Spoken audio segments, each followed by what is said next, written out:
Hello and welcome to PlayStation Grenade. It's my favourite time of the Fortnite cycle, the hype week before the new season begins, piecing together the in-game hints and subtle changes, adding the files found by leakers, and interpreting the tweets sent out by Epic developers. Can we predict Season 7 content? Last season we did pretty damn well, predicting cowboy skins, zombies, a castle, the start of the war between the food companies, pets, bunkers opening up in Wailing Woods, and even the llama-headed character. So let's try it all over again for Season 7. You ready? Let's do this.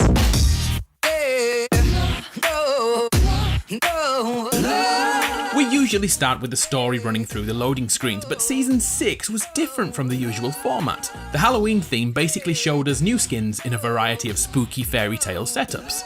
As the weeks passed, the real event began when Kevin became powerful enough to summon the undead hordes. Once we defeated all those husks, we were given tranquility and even had a rave in the final week. Did I miss anything? Hang on, what the fridge magnet is that? Oh yeah, Aimbot. In week 8, he landed, complete with parachute, and used his heads-up display to look around. But hold on there, cowboy, look at the map. It's our first hint towards Season 7 content. The map is flipped as we are on the reverse to it, but that area there is Flush Factory, and look south of that, something is approaching. This is when jumping in game can help us identify more. The first thing to note is the parachute is truly here, but I want to come back to that, if I may, and break down that logo very soon. First, we need to find out what unidentified object is out in the sea. At first I thought it was Spawn Island, but then we all looked a little closer and saw the cloud of snow growing in the distance. This, coupled with the fact that Aimbot has frozen coverings on his hands and feet, got me thinking. Everyone pretty much believes the snow biome will be added for Season 7. After all, they attempted to put it in last year, but they couldn't get the world to operate how they wanted. But in PvP, in Save the World, we had entire areas dedicated to frozen farms and snow-covered rolling hills. We even had a troll frozen underwater. To add to all this, leakers have found footstep sound effects in the snow from the latest Battle Royale update. So we're pretty certain we are getting snow, but whereabouts will it hit the island? Some people believe the entire map will be covered, but I don't think so. I think we'll get a biome, a small portion. Using the direction of the snowstorm, it's likely the lower corner of the map will be covered. Could that snow cloud be an iceberg? Time will tell, I suppose. Snobby Shores could become Snowy Shores, or maybe Flush Factory could even become Santa's little workshop. No! Let's add to this. Remember a few seasons back when Valkyrie was introduced sitting on a throne? That completely gave away the inclusion of a castle in Season 6, which appeared next to Haunted Hills. In the same way, the new Deep Freeze bundle has confirmed Ice Mountains. I visited all the mountain ranges attempting to find this exact spot in the picture. The closest was actually Pencil Mountain. That was a Freudian slur. Yeah, but there are mountains everywhere. Which one do you think will change? My money is on the one above yonder yard. Anyway, let's move on from snow. There's so much more to get through than that. Back over to the parachute Aimbot left behind at Flush Factory. Let's break down the logo which is adorned upon it. This symbol, what do you see when you look at it? Well, it's jam-packed with references. First, the rhombus shapes around the edge. Hang on. Is that a rhombus or a trapezoid? Someone help me. Does anybody know their 2D shapes? Anyway, those shapes replicate the shutters of a camera. This is used in movies and TV to suggest someone is watching. It's part of the Big Brother effect. Heck, there's even a TV show called Big Brother, which is all about voyeuristic tendencies and controlling another person's environment. Anyone who wants to know more about this phenomenon, a great place to start is the movie 1984. And it's also happening in real life in the EU right now. Look up Article 13, if I suddenly vanish overnight. I know what you're thinking, get to the point, Adam. Well, the symbol inside is the globe, showing that we are indeed being watched. And to compound this, the inclusion of ice symbolises deep space. Putting all three elements together, we can surmise that we are being watched by an intergalactic satellite. Very interesting. Also note that Aimbot arrived via parachute instead of a glider or umbrella like we're used to.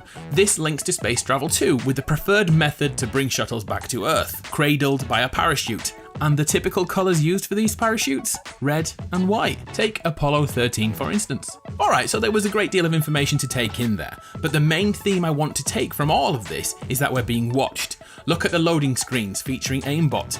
He's watching others in all of them. First he lands and uses his scouting advanced technology to survey the area. Next, he's watching the aftermath of Kevin the Cube at the old Loot Lake. And finally, he's at the end of season disco lurking in wait, ready for the call to action.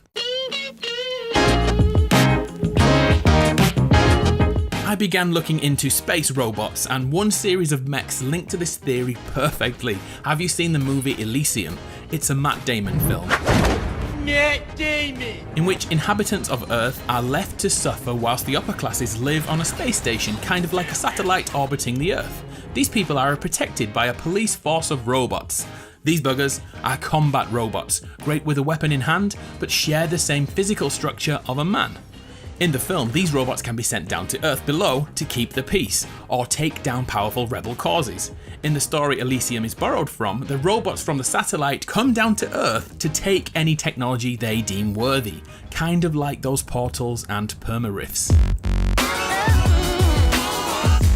Segway! Speaking of those portals, we've all had fun warping around the woods. Well, those leakers have found files which suggest there's more to perma-rifts than travelling a few hundred meters. This photo from Superstar Beta, nice name dude, could be a clickbait Photoshop stitch, or it could show us that perma-rifts can take us to another area completely, and maybe another dimension. Maybe alternative realities. We know it's possible in this game world thanks to the butterfly event. By the way, if you want to watch all the live events back to back, I have a video for your troubles. This image also suggests another castle coming to Battle Royale. Further leaks from a chap called Fort Tory back this up, with assets that do look legitimate. Another castle in Fortnite. I suppose that snow cloud could be an iceberg with a castle on top which smashes into the lower portion of the map. Okay, that sounds far-fetched, but I like it.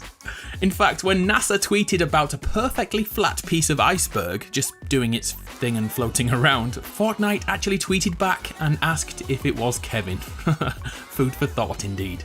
Oh, another segue, food. Let's mix things up and revisit our prediction from last season. We prophesized the inclusion of a food fight due to the sudden change at Tomato Temple, and the inclusion of this image depicting a Der Burger employee joining the Pizza Pit side.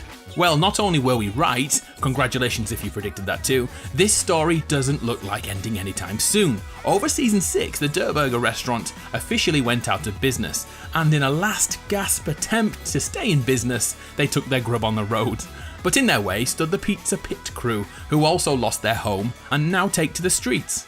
The two companies have been fighting all season with their trucks moving around the map. As I'm writing this, they are currently at the drive-in cinema at Risky Reels. But where the heck will they go next? Maybe to the temple, maybe Lonely Lodge, or maybe to another spot we suggested last season, Wailing Woods.